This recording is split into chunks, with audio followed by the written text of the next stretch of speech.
हमारे शरीर में गुर्दा जिसकी अहम भूमिका रहती है और जब कभी वो ख़राब हो जाए या उसमें कोई इन्फेक्शन हो जाए तो हम लोगों को कितनी समस्याएं मतलब झेलनी पड़ती हैं। तो उस इन सब बीमारियों के बारे में जानकारी, उनके उपचार, क्या लक्षण है, उसके लिए हम शहर के जाने माने नेफ्रोलॉजिस्ट डॉक्टर अरुण कुमार शाह जी के क्लिनिक पे उपस्थित हैं और विश्व आई न्यूज़ की प्रश्न पैरी की टीम में आइए जानते हैं गुर्दा से की समस्याएं जो लोग हैं उसमें कैसे हमें लापरवाही नहीं बरतनी है, कैसे क्या है। तो ये जानकारी के लिए मैं स्वागत करता हूं डॉक्टर अरुण कुमार शाह जी का। सर, आपका स्वागत है विश्व आई न्यूज़ के पोर्टल चैनल पे। तो थैंक यू। सर, हमारे आम जनता की तरफ से मैं ये क्वेश्चन कर रहा हूँ कि किडनी शरीर में कितनी, कहाँ और कैसे होती हैं। जी हाँ, सबसे पहले तो हमें ये जानना होगा कि गुर्दों का काम क्या है। गुर्दों का काम हमारे इनको जिनको हम अंग्रेजी में किडनीज कहते हैं, किडनी कहते हैं, ये हमारे शरीर में दो होते हैं। ये लगभग एक बीन्स के साइज़ के या फिर काजू के साइज़ के होते हैं, जो पीठ में पीछे की ओर रीढ़ की हड्डी से अंदर समाहित होते हैं। और इनका आकार लगभग जो है साइज़ जो है लगभग जो है आकार इनका जो साइज़ होता है लगभग जो है वो 9 से 10 सेंटीमीटर के बीच में लगभग होता है। इनका काम होता है शरीर में बनने वाली कई तरह की गंदगी को बाहर निकालना। शरीर में कई तरह के एसिड, अम्ल पदार्थ बनते हैं, उन्हें निकालना। शरीर में कार्बन डाइऑक्साइड बनता है, उसको भी अम्ल में परिवर्तित करके फिर उसको निकालना। फिर उसके बाद शरीर में और भी फॉस्फोरिक एसिड और इस जैसे और कई एसिड इकट्ठा होते हैं, उनको बाहर निकालना। शरीर में पानी के बैलेंस को बनाना, शरीर में पानी की सही मात्रा को बनाए रखना, इस तरह के कई सारे काम। और शरीर में खून की मात्रा को सही मात्रा में बनाए रखना। तो ये सारे काम है हमारे गुर्दे के, जो हमारे शरीर में एक नॉर्मल आदमी में, एक सामान्य मनुष्य में ये गुर्दों का काम होता है। सर, किडनी के रोगों के मुख्य लक्षण क्या है। देखिए, जब भी आप हमसे मिलेंगे तो आप हमसे ये पहले पूछेंगे कि नहीं, हमें कैसे पता चले कि हमें गुर्दा रोग विशेषज्ञ को दिखाना है। तो इसके कई ऐसे लक्षण हैं जो कई बार शुरुआत से या कई बार जो है बीमारी में कुछ आगे बढ़ने पर तब इनके लक्षण आते हैं। इनमें सबसे प्रमुख तो यही है कि पेशाब का कम आना, शरीर पे सूजन आना, चेहरे पे सूजन आना, पैरों पे सूजन आना, भूख कम लगना, उल्टियाँ होना, ये पेशाब का रंग बदलना, कभी कभी वो लाल आना, कभी गहरे कोला कलर के जैसे रंग में आना। तो ये सारे लक्षण वैसे हो सकते हैं। इसके साथ रक्तचाप बढ़ा हुआ हो सकता है, यानी ब्लड प्रेशर बढ़ा हो सकता है। तो ये सारे लक्षण वो होते हैं जो ये इस तरफ इशारा करते हैं कि संभवतः इस मरीज़ को जो है गुर्दे से संबंधित कोई बीमारी है, जिसको सही जगह दिखाकर उपचार होने की आवश्यकता है। सर, अब प्रश्न की ही कड़ी में चलते हुए मैं आगे पूछना चाहूँगा कि किडनी फेल्योर की तकलीफ होने की संभावना कब अधिक होती है। हाँ, तो इसको अगर दूसरी भाषा में ये बोलें कि रिस्क फैक्टर्स क्या होते हैं, किन मरीजों में या किन बीमारियों के रहते हुए गुर्दे की दिक्कत आने की संभावना ज़्यादा हो जाती है। तो ये इसमें सबसे प्रमुख कारण है शुगर के मरीज़ जो होते हैं, जिनको हम डायबिटीज़ या मधुमेह कहते हैं, ये सबसे कॉमन है। उसके बाद उच्च रक्तचाप यानी फिर ब्लड प्रेशर, बढ़े हुए ब्लड प्रेशर के साथ वाले मरीज़, ये सबसे बड़े रिस्क फैक्टर्स हैं। जो वैसे पेशेंट हैं जिनको कि साल में एक बार अपनी आँखों और हार्ट की जाँच के अलावा किडनी की जाँच करवाना भी अत्यंत आवश्यक है।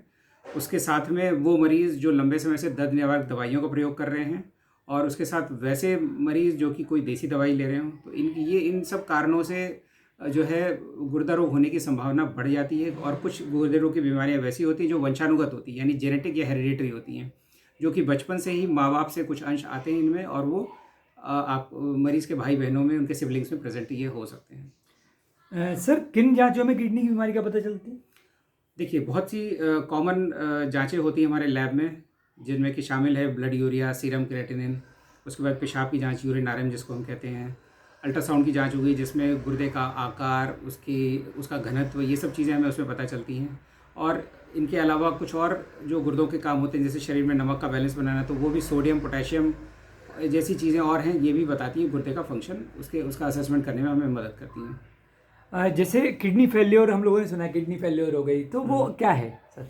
ये किडनी फेलियर का मतलब ये, जैसे हम सोचते हैं कोई अंग कोई फेल कर रहा है, जैसे हार्ट फेलियर है, उसी तरह से बिल्कुल किडनी फेलियर है। यानी कि जब किडनी ने काम करना कम कर दिया या बंद कर दिया है, तो ये पार्शियल हो सकता है या फिर ये टोटल शटडाउन हो सकता है। तो ये पार्शियल सब चीज़ें तब होती है जब लग रहा है कि कुछ हद तक किडनी का फंक्शन कम हुआ है, जहाँ लग रहा है कि मरीजों को धीरे धीरे दिक्कतें बढ़ना शुरू हुई हैं, और कुछ दिनों में या कुछ हफ्तों में या कुछ महीनों में धीरे धीरे दिक्कतें बढ़ती गई हैं। और वो जहाँ लग रहा है कि टोटल शटडाउन हो गया, ये अचानक भी हो सकता है, जिसको हम एक्यूट किडनी इंजरी या एक्यूट रीनल फेलियर कहते हैं, जिसमें कि गुर्दों ने अचानक ही काम करना बंद कर दिया हो। पेशाब नहीं आ रही हो, शरीर में यूरिया क्रिएटिन का लेवल बहुत तेज़ी से बढ़ रहा हो, पोटेशियम की मात्रा बहुत तेज़ी से बढ़ रही हो, मरीज़ की सांस फूल रही है, ब्लड प्रेशर बढ़ रहा है, तो ये वो कंडीशन है जिसको हम किडनी फेलियर कहते हैं। और ये किडनी फेलियर के भी दो प्रकार होते हैं, एक वो हो गया एक्यूट किडनी फेलियर, एक वो हो गया जो chronic kidney failure. Acute kidney failure जैसा मैंने आपको बताया कि ये वो हुआ जो कि शॉर्ट टाइम में, यानी कि कुछ दिनों में या कुछ हफ्तों में गुर्दे की दिक्कत तेज़ी से बढ़ी है, जिसमें से कि कई कारण ऐसे होते हैं जो रिवर्सिबल होते हैं, जो कि इलाज के साथ और सही टाइम पे इलाज करने के साथ, और कभी कभी बिना डायलिसिस के और कभी डायलिसिस की सपोर्ट के सहारे के साथ इनमें से इनसे आप ठीक हो सकते हैं। ये आमतौर पे अगर हम देखें तो इंडिया में, भारत में जो है कुछ बीमारियां जो कॉमन है, जैसे मलेरिया है, डेंगू है, लूज़ मोशन है जिसमें पानी की मात्रा बहुत कम हो जाए, या फिर डिलीवरी के दौरान आसपास में प्रेग्नेंट लेडीज़ में, इनमें कई बार जो है ये कॉमन कारण है जिसकी वजह से गुर्दों में दिक्कत हमारी आ सकती है, जिसमें patient acute renal failure develop कर सकता है। दूसरा हो गया क्रॉनिक रीनल फेलियर, यानी कि जिसमें गुर्दे धीरे धीरे खराब होते हैं, कई हफ्तों कई महीनों में, इसको क्रॉनिक रीनल फेलियर करते हैं। और इनमें रिस्क फैक्टर्स यही होते हैं, ब्लड प्रेशर के मरीज़, मधुमेह के मरीज़, और कोई देसी दवाई लेने वाले मरीज़ या दर्द की दवाओं लेने वाले मरीज़। जी बस किडनी फेलियर जैसे तो दोनों किडनी एक साथ हो जाती हैं क्या? जी हाँ, आमतौर पे जो भी बीमारियां जिससे किडनी कम काम करती हैं वो ज़्यादातर दोनों गुर्दों को एक साथ असर करती हैं, और जब दोनों गुर्दों पे एक साथ असर करती है तभी रिपोर्टें बढ़ना, जांचों में एबनॉर्मल आना और उससे संबंधित लक्षण आना हो सकते हैं। हालांकि कुछ बीमारियां ऐसी भी होती हैं जो सिर्फ एक गुर्दे पर असर कर सकती हैं, जैसे कि गुर्दे के रास्ते में कहीं रुकावट हो, कई प्रकार के कैंसर्स में, कई प्रकार की पथरी की दिक्कतों में, कुछ और ऐसी बीमारियां होती हैं जिसमें पता चला कि गुर्दा एक ही है मरीज़ का बचपन से, या किसी वजह से बच्चों ने निकाल दिया गया हो, या किसी उम्र में भी किसी वजह से गुर्दे को सर्जरी के द्वारा निकाला गया, तो उन मरीजों में किसी एक गुर्दे में भी दिक्कत आ सकती है। सर क्रॉनिक किडनी फेलियर का मतलब उपचार किस प्रकार से? जी हाँ, देखिए क्रॉनिक रीनल फेलियर अगर हम बात करें तो उसमें जो रिस्क फैक्टर्स हैं, जैसा मैं पहले बता चुका हूँ कि मधुमेह और उच्च रक्तचाप, तो सबसे पहले इनका कंट्रोल करना, इनको सही तरह से नियंत्रण करना, अपने डॉक्टर से नियमित संपर्क में रहकर अपने HbA1c जो 3 महीने का ब्लड शुगर होता है जो हमें बताता है, उसको 6.5 से लेकर 7% के बीच में मेंटेन रखना।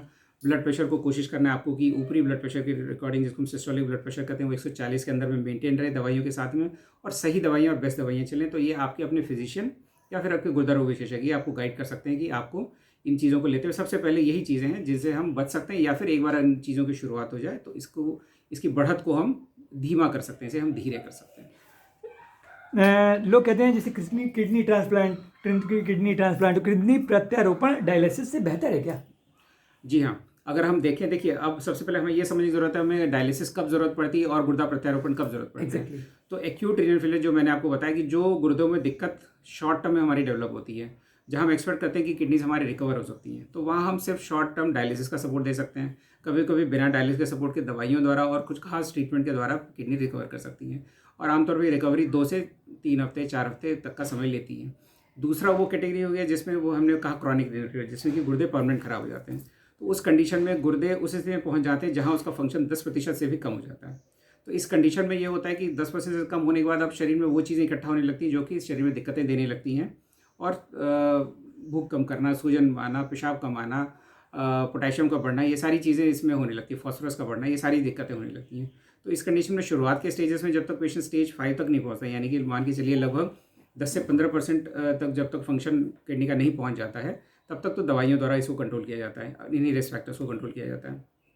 और जब एक लेवल के ऊपर जब लगता है कि इन चीज़ों से अब लग रहा है कि मरीज़ को अब सुधार उतना नहीं मिल रहा है और आराम नहीं मिल रहा है और चीज़ें कंट्रोल नियंत्रण में नहीं आ रही हैं, कॉम्प्लिकेशंस हो रहे हैं जिसको हम यूरेमिक कॉम्प्लिकेशंस कहते हैं, ये चीज़ें अगर आती हैं तो वो सही समय है जब हमें इन मरीज़ों में डायलिसिस की शुरुआत करनी चाहिए। डायलिसिस का मतलब जब गुर्दे काम नहीं करते हैं तो मशीन द्वारा खून की सफाई की जाती है। ये आपके डॉक्टर जो आपको देखते हुए आपको बताएंगे कि हफ्ते में 2 बार या 3 बार करने की आवश्यकता होगी। आमतौर पे ये एक सेशन में ये 4 से 5 घंटे तक किया जाता है। गुर्दा प्रत्यारोपण ये कब किया जाता है? ये तब किया जाता है जब हमें लगता है कि किसी मरीज़ के गुर्दे परमानेंट खराब हो चुके हैं, यानी क्रॉनिक रीनल फेलियर, CKD जिसको कहते हैं, या क्रॉनिक किडनी डिजीज़।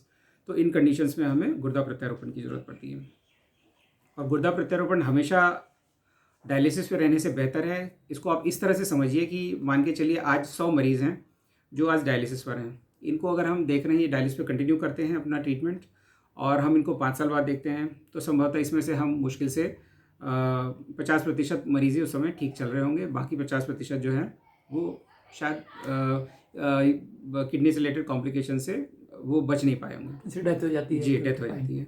और किडनी ट्रांसप्लांट को अगर हम देखें तो आज अगर 100 मरीजों का ट्रांसप्लांट हुआ है तो आज से अगर हम 5 साल बाद उसको देखें तो उसका सर्वाइवल रेट 85% है। हम मान के चलिए उसमें 85% लोग ठीक चल रहे होंगे, बिना डायलिसिस के होंगे और जिंदा होंगे, ठीक चल रहे होंगे, दवाइयों के सहारे वो चल रहे होंगे, लगभग अपनी ठीक ज़िंदगी बता रहे होंगे। तो ये फ़र्क है इसमें। और ट्रांसप्लांट इसलिए भी बेहतर है कि ट्रांसप्लांट को या गुर्दा प्रत्यारोपण को कई बार पुनर्जन्म कहा जाता है, यानी कि जो मरीज़ जिसकी तबीयत लगातार ख़राब चल रही है, एक बार जब उसका ट्रांसप्लांट हुआ तो 24 घंटे के अंदर क्रिएटिन नॉर्मल आ जाता है, एक हफ्ते में मरीज़ अपना नॉर्मल फील करने लगता है, तो उसको ऐसा महसूस करता है कि मुझे फिर एक दूसरी ज़िंदगी मिल गई है। और अगर आप खर्चे की बात करें तो हाँ, गुर्दा प्रत्यारोपण में शुरुआती खर्चा तो अधिक होता है, लेकिन आप जब सारे खर्चों को जोड़ें पहले 2 वर्षों के लिए, यानी कि आज से अगर कोई मरीज़ डायलिसिस करवा रहा है अगले 2 साल तक के लिए, और आज से कोई मरीज़ ट्रांसप्लांट के बारे में सोच रहा है, उससे संबंधित जाँचें, ट्रांसप्लांट करवा रहा है, उसके बाद की दवाइयाँ ले रहे हैं, तो जब हम 2 वर्षों का समय गिने तो शुरुआती खर्चा भले ही ट्रांसप्लांट में अधिक हो, 2 वर्षों का खर्चा दोनों का बराबर हो जाता है। और उसके बाद 2 सालों के बाद आप देखें तो मरीज़ अपने रेगुलर रूटीन में चल रहा होगा, उसे कोई दिक्कतें नहीं होंगी, कुछ दवाइयाँ ले रहा होगा और खर्चे बहुत ही कम हो चुके होंगे उसके। शुरुआत के 3 से 6 महीने में खर्चे अधिक होते हैं दवाइयों के ट्रांसप्लांट के बाद, लेकिन फिर इसके खर्चे लगातार कम होते चले जाते हैं साल भर के बाद। बस एक क्वेश्चन है, पर्सनली समझ लीजिए। जैसे फादर क्या ठीक है और एज है लमसम 60+, और ऐसे में क्या वो किडनी ट्रांसफ़र कर सकते हैं अपने बच्चे को, अगर उनके बेटे को किसी को अच्छा, तो आपका ये पूछना है क्या 60 वर्ष के ऊपर का कोई व्यक्ति जो अपनी किडनी दे सकता है, डोनर बन सकते हैं कि नहीं? जी हाँ, देखिए, अब वो डोनर बन सकते हैं। ये एक रिलेटिव कॉन्ट्राइंडिकेशन मतलब कि जब हमें लगता है कि हम ये एक्सपेक्ट करते हैं कि उम्र के साथ किडनी का फंक्शन स्वतः ही नेचुरल तरीके से कुछ कम होता जाता है, और अगर लग रहा है कि गुर्दा इनसे निकाल कर एक गुर्दा प्रत्यारोपण हम किसी दूसरे मरीज में करना चाह रहे हैं जो यंग एज का है, तो हम ये एक्सपेक्ट करें कि किडनी कितने दिन चल रही है और मरीज़ कितने दिन चल पाएगा। तो इन दोनों के बीच में एक सामंजस्य होना चाहिए कि हमें ये ना लगे कि हम किसी ऐसे व्यक्ति से किडनी ले रहे हैं जहाँ उसका फंक्शन इतना कम हो कि हो सकता है 5-10 साल बाद उसका फंक्शन इतना कम हो जाए कि इस मरीज़ के लिए पूरा ना पड़े, और इसकी ज़िंदगी अभी 30-40 साल अगर बची हुई है, तो हमें उस हिसाब से सोचना होगा। किसी यंग पेशेंट में अगर हम कम उम्र का मरीज़ है तो उसमें हम कोशिश करें कि किसी 60 से नीचे के वर्ष के किसी व्यक्ति की किडनी दी जाए। लेकिन ऐसा नहीं है, कई टेस्ट द्वारा, जैसे कि हम लोग कई न्यूक्लियर स्कैन और कई टेस्ट करते हैं जिससे हमें ये पता चलता है कि कुछ व्यक्तियों के 60 वर्ष के ऊपर 70 वर्ष तक में भी किडनी हो सकता है उतना काम कर रही हो जितना हो सकता है कोई यंग आदमी का काम कर रहा हो। तो उस कंडीशन में जब हमें उससे वैल्यूज़ हमें मिलती है, एग्जैक्ट पता चलता है कि लेफ्ट किडनी इतना काम कर रही है, राइट किडनी इतना काम कर रही है, और हमें उससे ये भी अंदाज़ा मिलेगा कि किडनी देने के बाद देने वाले को भी कोई दिक्कत नहीं आएगी और जिसे मिलेगा उसे भी पूरा फ़ायदा मिलेगा। तो उस कंडीशन में ही ऐसे मरीज़ों से, ऐसे डोनर से जो 60+ में, उनसे किडनी उनसे उनको डोनेट करने की अनुमति दी जाती है। ये नेसेसरी नहीं है कि डोनर आप ही के परिवार का कोई हो, बाहर से भी हो सकता है, ऐसा कुछ नहीं। देखिए, एक होता है अल्ट्रुइस्टिक डोनर। अल्ट्रुइस्टिक डोनर का मतलब यह है कि जो अपनी स्वेच्छा से, अपनी खुशी से किसी की मदद करने के लिए आपकी भावनाओं के साथ चलते हुए जो है वो आपको किडनी दे रहा है। तो अल्ट्रुइस्टिक डोनर एक्चुअल में देखा जाए तो बहुत ही कम है और इसकी प्रक्रिया बहुत ही जटिल है। जो सरकार ने जो हमें 6 रिलेशंस में जो अनुमति दी है, जिसके बीच जिस रिलेशन में ट्रांसप्लांट करना है, वो 6 रिलेशंस बहुत ही डिफाइंड हैं और वो क्लियर कट ब्लड रिलेटेड या फिर मैरिज से रिलेटेड हैं, जिनमें किडनी लेना देना बहुत ही आसान है। इन रिलेशंस के बाहर कोई और किडनी, कुछ और रिलेशन से अगर आप किडनी लेना देना चाह रहे हैं, या कोई अल्ट्रुइस्टिक डोनर यानी कोई स्वेच्छा से अपनी किडनी देना चाह रहा है, तो उस कंडीशन के नियम बहुत ही जटिल हैं और उसकी प्रक्रिया बहुत लंबी है। और ऐसे कंडीशन में कई बार ये साबित कर पाना कि मरीज़ बिना किसी दबाव के, बिना किसी डर के या बिना किसी पैसे के लालच के दे रहा है किडनी, ये स्थापित करना बड़ा मुश्किल हो जाता है। तो वो रिलेशन जिनमें कि बहुत आसान है किडनी लेन देना, पति पत्नी हो गए, बच्चे हो गए, माँ बाप हो गए, दादा दादी हो गए, नाना नानी हो गए, ये रिलेशंस ऐसे हैं जिनमें ईजिली किडनी ली दी जा सकती है, जिसकी प्रक्रिया बिल्कुल भी जटिल नहीं है। आमतौर पर ये सारी प्रक्रियाएँ कुछ हफ्तों की ये बात है और वो साधारण प्रमाण पत्रों, पहचान पत्रों द्वारा इसको प्रमाणित किया जा सकता है और एक कमेटी के सामने ये सारी चीज़ें पेश करके उसके आगे इस नाम को आगे बढ़ाया जा सकता है जो ट्रांसप्लांट से पहले की जाती है। जी जी जी, बस ये बीच में एक क्वेश्चन हमारा छूट गया। जैसे डायलिसिस हम हॉस्पिटल में ही करा सकते हैं या क्या घर पे भी हो सकती है? जैसे एक क्वेश्चन मैं आपसे कर लेता हूँ, होम डायलिसिस और CAPD। जी हाँ, डायलिसिस जो हमने अब तक आपको बताया उसको हम हीमोडायलिसिस या फिर उसको अल्टरनेटली हम लोग कई बार शॉर्ट में डायलिसिस बोलते हैं। तो ये वो प्रक्रिया जिसमें कि जिसकी किडनी अपनी काम नहीं कर रही तो मशीन द्वारा खून की सफाई करते हैं। ये मशीन जो है हॉस्पिटल्स में इंस्टॉल्ड होती है। ये इसको खास करके पानी की सप्लाई की आवश्यकता होती है और इनमें जो है मरीज़ को हफ्ते में 2 या 3 बार जो है हॉस्पिटल आना पड़ता है, वहाँ 4 से 5 घंटे लेटना होता है। प्रक्रिया पूरी करवा के वो वापस अपने घर जाता है। इसमें मरीज़ को अपनी तरफ से एफर्ट सिर्फ अस्पताल तक आने का लगाना होता है, उसको अपने हाथ से कुछ नहीं करना पड़ता है। एक और डायलिसिस का प्रकार है जिसको हम कहते हैं CAPD, इसको हम होम डायलिसिस भी कह सकते हैं। CAPD का मतलब है कंटिन्यूस एम्बुलेटरी पेरिटोनियल डायलिसिस, यानी वो डायलिसिस जो लगातार चलती है। एम्बुलेटरी मतलब पेशेंट चलता फिरता रहता है, और पेरिटोनियल यानी कि एक पेट के अंदर की सतह है जिसको हम पेरिटोनियम कहते हैं, उसका इस्तेमाल करके इस डायलिसिस की प्रक्रिया को किया जाता है, या इस तरह से ये होती है। इसमें एक छोटी सी जो ये हम उन मरीज़ों में प्रेफर करते हैं जो मरीज़ हमारे दूर से आ रहे हैं, या वो मरीज़ जिनमें कि हीमोडायलिसिस से संबंधित कोई कॉन्ट्राइंडिकेशन, कुछ ऐसे खास कारण हैं जिनमें उनमें कर पाना थोड़ा मुश्किल होता है, जिनमें कुछ खून पतला करने वाली कुछ दवाइयाँ हों, उनसे कोई कॉम्प्लिकेशन आ रहा हो, या मरीज़ ऐसा हो जिसके फिस्टुला या फिर ऐसी कोई ज़रिया जिसके द्वारा हम ब्लड पेशेंट का लेकर फिर उसको साफ़ करते हैं, वो ज़रिया बहुत अच्छा ना रह गया हो। और CAPD हम खासकर उन लोगों के लिए प्रेफर करते हैं जो मरीज़ बहुत दूर से आते हैं, बार बार हमारे पास नहीं आ सकते, क्योंकि हीमोडायलिसिस करने के लिए मरीज़ को अस्पताल तक आना पड़ता है जहाँ मशीन लगी हुई होती है, उसको हफ्ते में 2 बार 3 बार आना पड़ता है। CAPD में ये बंधन हमारा खत्म हो जाता है। जो मरीज़ बहुत दूर हैं, 200, 300, 500 किलोमीटर दूर हैं, बल्कि यहाँ बरेली से मान के चलिए जो कुछ लोग जो बहुत दूर उत्तराखंड पहाड़ों से आ रहे हैं या कुछ नेपाल से आ रहे हैं, उनमें हम कई बार CAPD सजेस्ट करते हैं, ताकि एक बार जब सब प्रक्रिया शुरू हो जाए तो वो 2 से 3 महीने में एक बार हमें दिखा के जा सकते हैं, और फ़ोन पर संपर्क द्वारा वो अपना डायलिसिस खुद कर सकते हैं। इस प्रक्रिया में हम ये करते हैं, एक छोटी सी नली हम ऑपरेशन के द्वारा, एक छोटे ऑपरेशन के द्वारा पेट में डाल देते हैं। इसके द्वारा एक तरह का फ्लूइड 2 लीटर के बैग्स जो हैं वो डाले जाते हैं, और वही पानी जो अंदर पड़ा रहता है उसको अंदर पड़ने के बाद फिर हम उसे 4 से 5 घंटों के लिए बंद कर देते हैं, और इस बीच में मरीज़ अपना घूम फिर सकता है, टहल सकता है, अपने काम कर सकता है, और 4 घंटे के बाद फिर उस पानी को ड्रेन करना होता है और अगला बैग डालना होता है। तो दिन में इस प्रकार से 3 या 4 बैग की आमतौर पर आवश्यकता पड़ती है।